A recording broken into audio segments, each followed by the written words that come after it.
Hello दोस्तों, मैं जी स्वागत करता हूं आपके अपनी चैनल जीत फॉर यू पर। तो देखिए, आपकी 19 जनवरी को होने वाली ओलंपियाड की परीक्षा, जो कि ओलंपियाड सन 2022-23 में होने वाली है, जिसमें बहुत सारे प्रश्न आने वाले हैं। तो इसमें मैं आपके लिए कुछ महत्वपूर्ण प्रश्न लेके आया हूं विज्ञान के। टोटल 100 प्रश्न होंगे, अपनी 3 वीडियो बनेंगी। तो तीनों वीडियो को आप पूरा देखिएगा और इसकी PDF फाइल आपको मेरे Telegram channel Jeet for you पर मिल जाएगी। तो ठीक है ना, लिंक आपको डिस्क्रिप्शन में मिल जाएगी, वहाँ से जाकर आप टेलीग्राम से ज्वाइन हो सकते हो, इस PDF फाइल को डाउनलोड कर सकते हैं।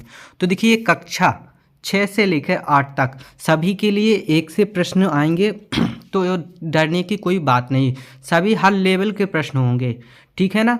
तो स्तर है इसका, माध्यमिक स्तर है कक्षा 6 से लेकर 8 तक। तो सभी के लिए एक से प्रश्न होंगे। तो सभी को एक साथ बैठना है परीक्षा में और अच्छे से इन प्रश्नों को याद कर लेना है। तो ये टोटल 100 प्रश्न होने वाले हैं। इसमें कुछ प्रश्न इसमें करेंगे, कुछ प्रश्न अगली वीडियो में, कुछ प्रश्न अगली वीडियो में। तो सबसे पहला अपना प्रश्न है, किस में जीवन की क्रियाएं संचालित होती हैं। तो जीवन की क्रियाएं किस में संचालित होती है बताया गया है।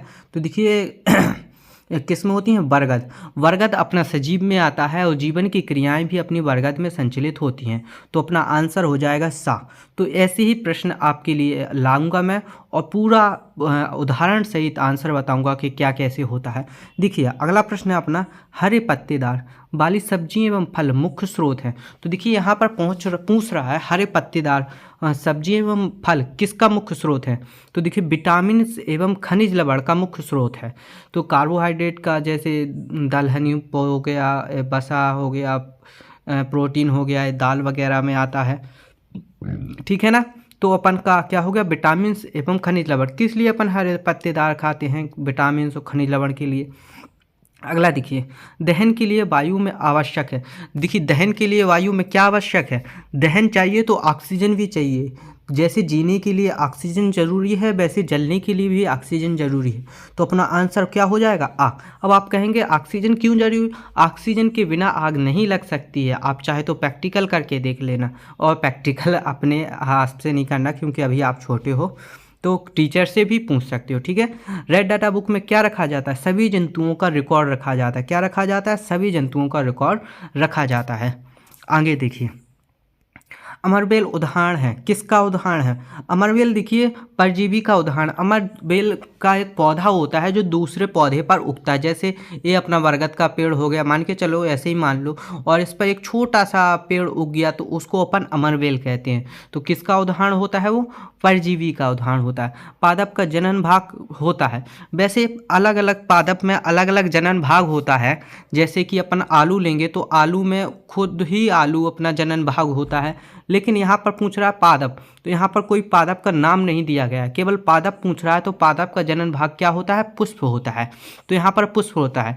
लेकिन आप बड़ी कक्षाओं में जाओगे तो तना भी होता है जनन भाग, जड़ भी होता है और पत्ती भी जनन भाग होती है। लेकिन यहाँ पर आपको पुष्प लगाना, क्योंकि आप बड़ी कक्षा में नहीं हो, तो आपका आंसर क्या होगा, पुष्प होगा। देखिए, अगला क्वेश्चन है अपना, विटामिन बी की कमी से कौन सा रोग होता है। ये तो देखिए बच्चा जानता है, विटामिन बी की कमी से कौन सा रोग होता है। अपन को 5वीं क्लास से ही पढ़ा दिया जाता है। कौन सा रोग है, वेरी वेरी, विटामिन बी की कमी से वेरी वेरी रोग होता है। अब देखिए, अपन को क्या करना है, ये वाला देखिए अपना डेली यूज का क्वेश्चन है। ये क्वेश्चन आपको अच्छे से याद कर लेना है। प्रश्न है अपना, रोमी अपने भाई के साथ मोटरसाइकिल पर बैठकर जा रही थी, ठीक है ना। जा रही थी, अब कहीं भी जा रही हो, जा रही थी, अब इससे वो नहीं लेना, मेला देखने जा रही थी आप मान के चलो। मोटरसाइकिल के दर्पण में उसे पीछे से आते हुए वाहन छोटे छोटे दिखाई देते। आपने भी देखा होगा, आप में से तो कई मोटरसाइकिल चलाने भी लगे होंगे, मैं जानता हूँ कि चलाने लगे होंगे, फिर भी आपको नहीं चलाना चाहिए, ठीक है ना। तो क्योंकि मोटरसाइकिल में लगा दर्पण है, तो मोटरसाइकिल में लगा दर्पण आपको बताना है, क्योंकि वाहन मुझ पर छोटे छोटे दिखाई दे रहे थे आप दर्पण में। तो अब दर्पण कौन सा हो सकता है, तो अपने पास देखिए 4 ऑप्शन होते हैं हमेशा ही, उत्तल दर्पण, सवतल दर्पण, अवतल दर्पण, उत्तल लेंस। तो अपना आंसर क्या होता है, उत्तल दर्पण। उत्तल दर्पण में अपना जो भी है छोटा छोटा दिखाई देता है, और मोटरसाइकिल में उत्तल दर्पण का ही प्रयोग किया जाता है। अब देखिए अगला, श्याम पट्ट को गीले कपड़े से पोंछने के बाद कुछ समय बाद सूख जाता है। श्याम पट्ट माने यानी कि अपना शीशा या आईना या दर्पण, कुछ भी मान लो जिससे अपन चेहरा देखते हैं, रोज बढ़िया बाल खींचते हैं, उसी को अपन श्याम पट्ट कहते हैं, ठीक है ना। तो कपड़े गीले कपड़े से पोंछने के बाद कुछ समय बाद सूख जाता है। किस कारण सूख जाता है? वाष्पीकरण के कारण। जो पानी वहाँ पर होता है वाष्पीकरण यानी कि वाष्प बन के उड़ जाता है, इस कारण वह सूख जाता है। आगे चलिए, अगला प्रश्न है अपना, स्वस्थ शरीर का तापमान कितने डिग्री सेल्सियस होता है? यहाँ पर डिग्री सेल्सियस में पूछा गया है तो देखिए 37 डिग्री सेल्सियस होता है, और फ़ारेनहाइट में पूछा जाए तो 98.8 फ़ारेनहाइट होता है। कितना? 98.8 फ़ारेनहाइट इतना होता है। अगर 98.9 हो गया तो अपन को बुखार हो जाता है, तभी तो कहते हैं कि 100 हो गया, 102 हो गया तो इसमें अपन को बुखार हो जाता है। तो ये हमेशा अपना टेम्परेचर एक समान ही रहता है, चाहे ठंडी हो, चाहे गर्मी हो, चाहे कुछ भी हो, इतना ही अपना टेम्परेचर मिलेगा। आप चाहे जब माप सकते हैं तो डॉक्टर के पास जाकर, ठीक है ना। आगे चलिए, अगला है मोमबत्ती का जलना व मोमबत्ती का पिघलना कौन सा परिवर्तन? तो देखिए यहाँ पर दो परिवर्तन हो रहे थे। एक तो मोमबत्ती जल रही है तो ये रासायनिक परिवर्तन हो गए, एक मोमबत्ती पिघल रही है तो ये भौतिक परिवर्तन हो गया। तो भौतिक और रासायनिक दोनों हो जाएंगे, तो अपना आंसर आ जाएगा द, ठीक है ना। द नंबर का अपना आंसर सही हो जाएगा। आगे चलिए, फसल उगाने के लिए पर्याप्त पदार्थों की आवश्यकता होती है।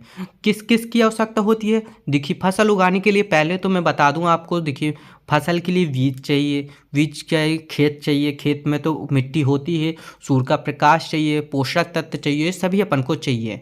तो देखिए जल, मिट्टी, सूर्य प्रकाश व पोषक पदार्थ, ये सभी अपन को फसल उगाने के लिए ज़रूरत होती है। तो एक एक करके ना लगा के अपन एक साथ लगा देंगे सभी के सभी, तो अपना आंसर सही हो जाएगा। आगे चलिए, ग्रह की परिक्रमा करने वाले खगोलीय पिंड कहलाते हैं। मान के चलो अपना पृथ्वी एक ग्रह है और पृथ्वी का कोई परिक्रमा कर रहा है तो उसको अपन क्या कहेंगे? उपग्रह कहेंगे। क्या कहेंगे? उपग्रह। ग्रह की परिक्रमा करने वाले उपग्रह, ठीक है ना।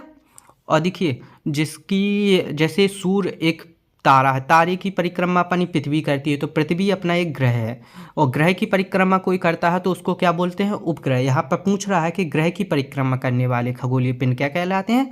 उपग्रह कहलाते हैं। आगे चलिए, सूक्ष्म जीवों को देखने के लिए किस यंत्र का उपयोग किया जाता है? देखिए सूक्ष्म जीवों को जो अपनी आंखों से दिखाई नहीं देते, उसको देखने के लिए आवर्धक लेंस वगैरह, दूरबीन वगैरह का नहीं, बल्कि सूक्ष्मदर्शी का प्रयोग किया जाता है। सूक्ष्म जीवों से आ जाएगा सूक्ष्मदर्शी। ये बिल्कुल आसान क्वेश्चन हो जाएगा, आपको कोई भी दिक्कत लेने की बात नहीं है। अगला प्रश्न देखिए, अमीबा में प्रजनन होता है, तो अमीबा में प्रजनन किसके द्वारा होता है? मुकुलन द्वारा, विखंडन द्वारा, संलयन द्वारा, कायांतरण द्वारा? विखंडन द्वारा।